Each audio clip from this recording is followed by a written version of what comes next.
Sila namang nangamamaling sa diwa ay darating sa pagkaunawa, at silang mga mapag-upay, mga tututo ng aral.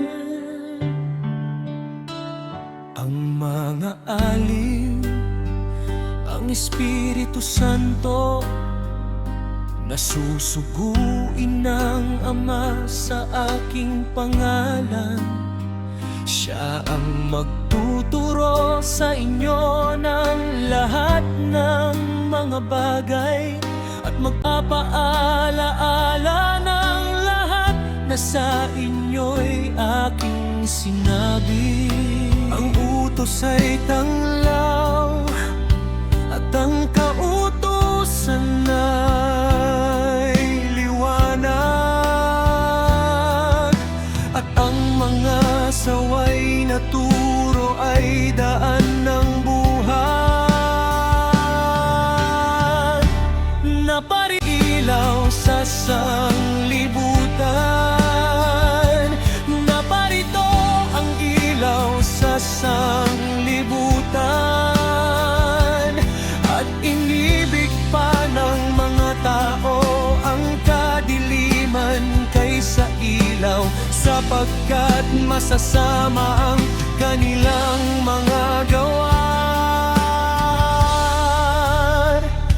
Gumagawa ng masama ay napupuot sa ilaw, at hindi lumalapit sa ilaw, upang huwag masaway ang kanyang mga gawa. Muling ang nagsalita sa kanila si Jesus na sinasabi, ako ang ilaw ng sanglibutan. Ang sumusunod sa akin ay hindi lalakad sa kadiliman, kundi magkakaroon ng ilaw ng kabuhayan. Ang gumagawa ng katotohanan ay lumalapit sa ilaw, upang mahahayag na ang kaniyang mga gawa ay ginawa sa Diyos. Pakabanalin mo sila sa katotohanan. Ang salita mo'y katotohanan. Ang Espiritu ng katotohanan ay dumating, ay papatnubayan niya kayo sa buong katotohanan. Ang lahat ng kapaitan at kagalitan at pagkakaalit at kadaldalan at panglilibak ay mga alis nawa sa inyo, pati ng lahat ng masasamang akala,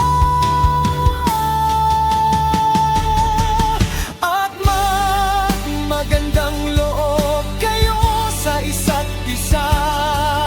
Mga mahabagin na mga patawaran kayo sa isa't isa, gaya naman ng pagpapatawad sa inyo ng Diyos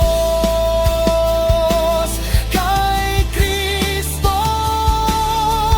Kung ang sinumang tao ay nag-iibig gumawa ng kaniyang kalooban, ay makikilala niya ang tuwa kung ito'y sa Diyos.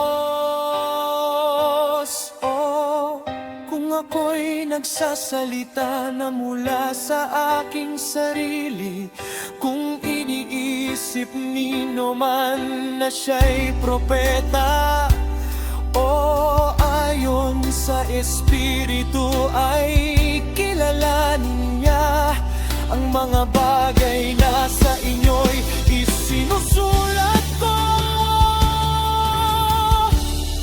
Na bawang utos ng